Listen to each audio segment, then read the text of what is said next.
Módulo 4. Temperatura de llama diabática. La temperatura de llama diabática es la temperatura máxima teórica que puede alcanzar una reacción de combustión cuando se lleva a cabo bajo condiciones ideales, es decir, sin pérdidas de calor hacia los alrededores. Sin embargo, en la práctica esta temperatura nunca se alcanza realmente. Esto se debe a que todos los sistemas reales tienen pérdidas de calor hacia el ambiente, como radiación, conducción y convección. En la ingeniería química, la temperatura de llama diabática se utiliza para predecir y controlar la temperatura máxima alcanzada en las reacciones de combustión dentro de los reactores, en procesos donde se llevan a cabo reacciones exotérmicas, como la combustión de combustibles fósiles o la oxidación de compuestos orgánicos. Conocer la temperatura máxima teórica ayuda a diseñar reactores adiabáticos o a optimizar los sistemas de control de temperatura. Ejercicio: ¿cuál es la temperatura máxima que se puede alcanzar por combustión de metano con un exceso de aire del 20%?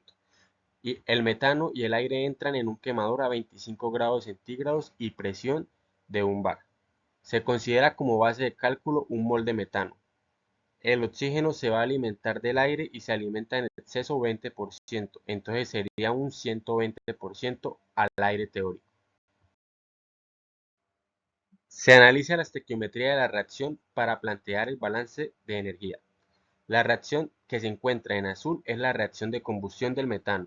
El nitrógeno es inerte. Los moles teóricos serían los siguientes: para el CH4 1 mol, para el O2 2 mol, para el O2 en los productos 1 mol y para el H2O 2 mol. Los moles iniciales se calculan con base en lo que entra al sistema. Entra un mol de metano, pero el oxígeno está ingresando en exceso, entonces serían los 2 moles teóricos multiplicados por el 1,2 que sería el 120% del teórico. Para la cantidad de nitrógeno que ingresa se calcula de la siguiente manera. Ya se obtuvo el valor del oxígeno que ingresa, que es 2,4 moles. Ese valor se multiplica por el factor que ya es bien conocido, dando como resultado 9,03 moles de N2. Del balance de masa se obtiene que estas son las moles que entran y las moles que salen, como lo muestra la tabla.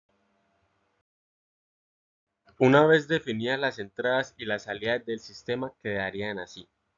Este reactor liberará cierta cantidad de calor disipado y, como se ha visto, la cantidad de calor es el cambio de entalpía de ese proceso. Para el caso de la temperatura diabática, ese cambio es igual a cero.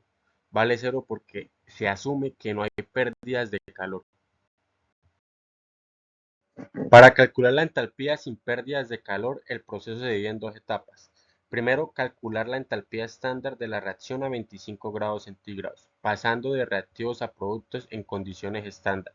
Y segundo, ajustar la temperatura de los productos desde 25 grados centígrados hasta la temperatura máxima o temperatura de llama diabática, considerando que no hay intercambio de calor con el entorno. Para solucionar el problema se utiliza una ecuación ya conocida, donde el cambio de entalpía es igual al calor de reacción estándar más el calor sensible para llevar los productos desde la temperatura estándar hasta la temperatura de llama diabática. Como ya se vio, se necesita calcular la temperatura máxima que haga que la entalpía de la reacción sea igual a cero. Entonces se reemplaza esa entalpía igual a cero. Se despeja el cambio de entalpía de formación, quedará la integral de forma negativa.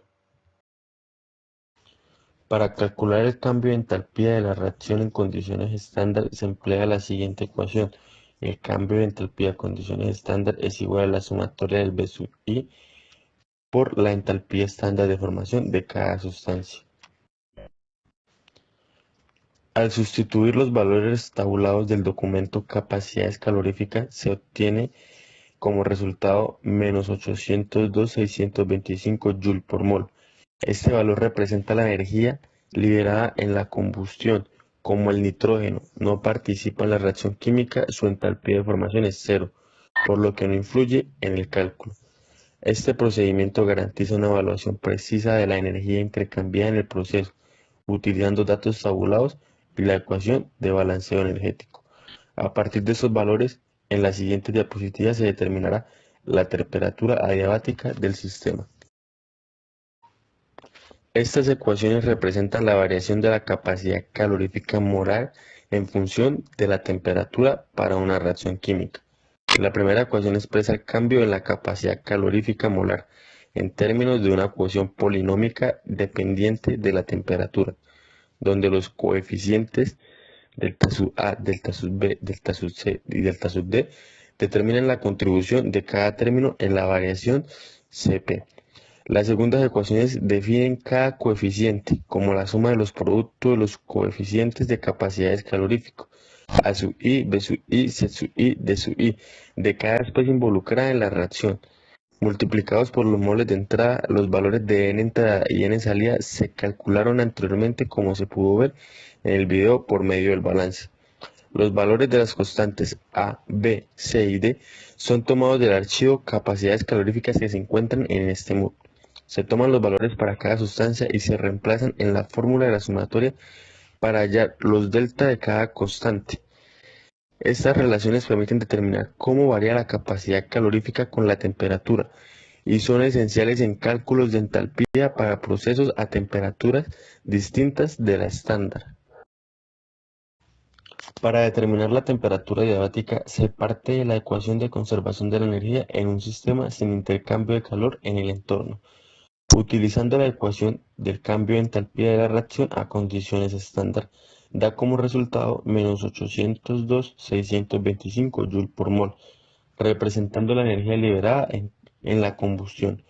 Luego se aplica la integral de la capacidad calorífica molar en función de la temperatura, como se expresa en la siguiente fórmula.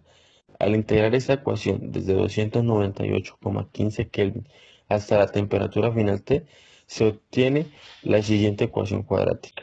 Este polinomio representa la variación de la entalpía en función de la temperatura y para encontrar la temperatura diabática.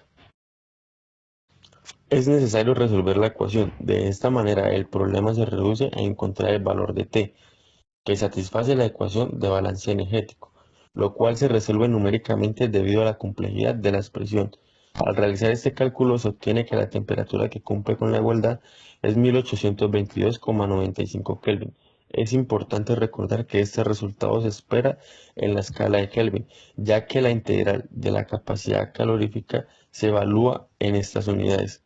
Si se convierte este valor a grados Celsius, restando los 273,15, se obtiene una temperatura de 1549,80 grados centígrados. Este es el valor de la temperatura de llama diabática, es decir, la temperatura máxima alcanzada en la combustión bajo condiciones ideales sin pérdidas de calor en el entorno. Gracias.